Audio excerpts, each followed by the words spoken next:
Hello.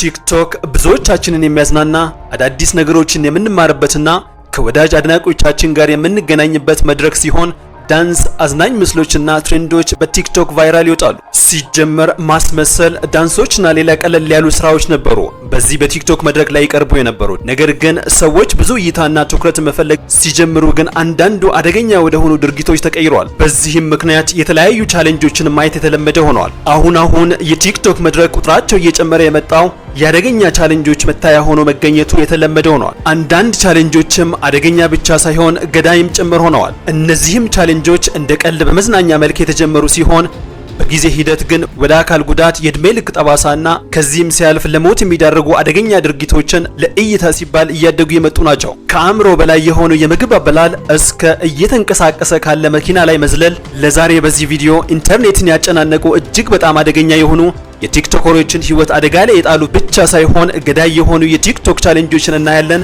እስከ መጨረሻው አብራችሁን ቆዩ።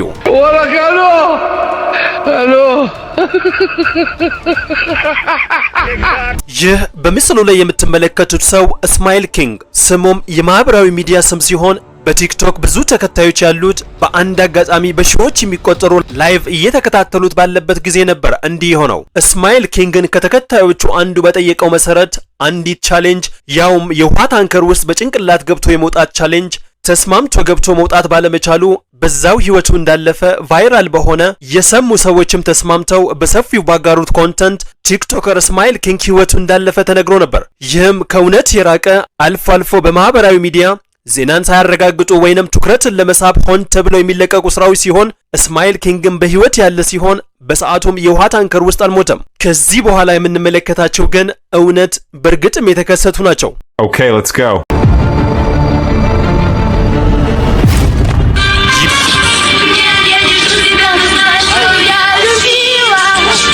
በመስከረም 27 2024 ነበር አሪና የተባለች ራሻዊ የጆርጂያ ነዋሪ የ24 ዓመት ቲክቶከር እንደተለመደው ከጓደኛዋ ጋር የቲክቶክ ቪዲዮን በመቅረጽ ላይ እያለች ህይወቷ ያለፈው። በሰዓቱም አራይና for the last time የሚባል የድሮ የራሻን ዘፈን በመስፈን እየተቀረጸች በነበረበት ጊዜ ነበር በድንገት ሳታስበው በቪዲዮ ስትሰወር የሚታየው። በቪዲዮ ላይ እንደምትመለከቱትም በድንገት ከካሜራው እይታ ውጭ ስትሆን ብቻ ሳይሆን ጓደኛዋን በድንጋጤ ስትጮህ በግልጽ ይታያል። የ24 ዓመት ወጣት አሬናም በቀረጻው ጊዜ በአቅራቢያው የነበረውን የመሬት ውስጥ ባቡር መግቢያ ጥሳ የገባች የወደቀች ሲሆን በዚህም ምክንያት አንደርግራውንድ የባቡር መግቢያው ከ5 ሜትር በላይ ከፍታ ካለው ላይ በጀርባዋ በመውደቋ ምክንያት የራስ ቅሏ በጣም ስለተጎዳ አሳዛኝ በሆነ መንገድ ሆስፒታል ከመድረሷ በፊት መንገድ ላይ ህይወቷ አልፏል። የአሬናም ህልፈት ልብ ሰባሪ፣ በጊዜውም የዓለምን ህዝብ ትኩረት የሳበ ነበር።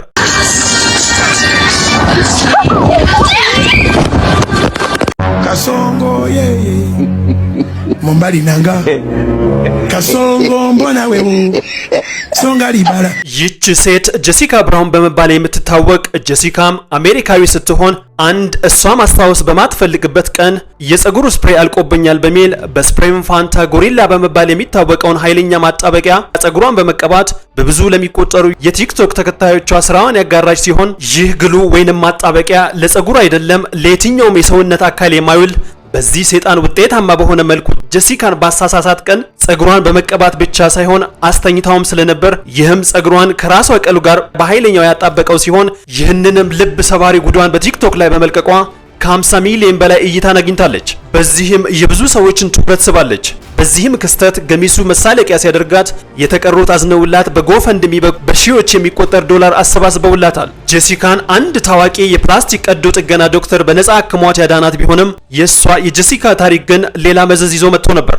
የማህበራዊ ሚዲያ ተከታዮቿም ጄሲካ ያደረገችው ሆን ብላ አቅዳበትም ከሰዎች እርዳታ ለመቀበል ያደረገችው ነው ብለዋታል። በዚህም ድራማ የመጣውን እውቅናና የተሰበሰበላትን ዶላር ያሳሳታቸው ሌሎች ሰዎች የፀጉር ያልሆነ ማጣበቂያን ፀጉራቸውን ለእውቅና ሲባል መቀባት ጀምረዋል። ይህንንም የጄሲካን መጥፎ አርያ ተከትሎ ሌሎች ሰዎችም ልክ እንደሷ እናደርጋለን በማለት የእውነት ጎሪላ ማጣበቂያን በመቀባት ተጎድተዋል።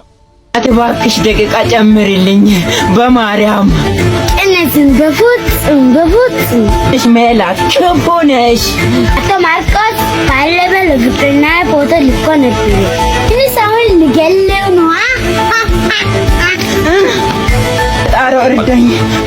አሁን በጣም እየተለመደ ከመጡ ቻሌንጆች ውስጥ ሴቶች የወንድ ጓደኞቻቸው መኪና እየነዱባቸው ሲመጡ እንደማይገጯቸው በማመን መንገድ ላይ ቀጥ ብለው በመቆም የሚወዳደሩት ቻሌንጅ ነው። ቻሌንጁንም ተወዳዳሪዎች የመተማመንና የፍቅር መገለጫ አድርገው የሚወስዱት ሲሆን ባለፈው ዓመት ነው ኤሚሊ ዌብ የተባለች አውስትራሊያዊ ቲክቶከር ከጓደኛዋ ጋር ይህንን አይ ትረስት ቻሌንጅ ስትሞክር አምነዋለሁ ያለችው ጓደኛዋ በጊዜው መኪናውን ባለማቆም ገጭቷት ቁርጭምጭሚቷ ላይ ከባድ ጉዳት አድርሷል። ኤሚሊም አለች ለኒውዮርክ ፖስት በሰጠችው ቃለ ምልልስ ጓደኛዬ ማቆም ባለበት ሰዓት አላቆመም፣ ነገር ግን ጉዳቱ በመድረሱ አልጸጸትም፣ ሁለተኛ በመኪና መገጨት ግን አልፈልግም፣ እድለኛም ነኝ። ከዚህ የተማርኩትም ነገር ቢኖር ወንድ ማመን እንደሌለብኝ ነው በማለት እየሳቀች ተናግራለች።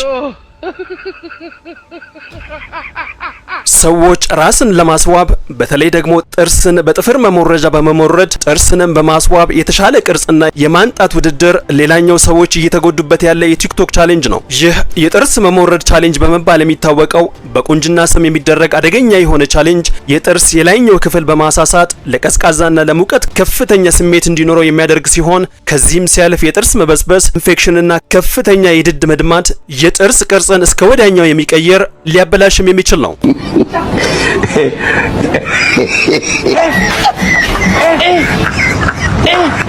aujourd'hui aussi c'est un autre jour.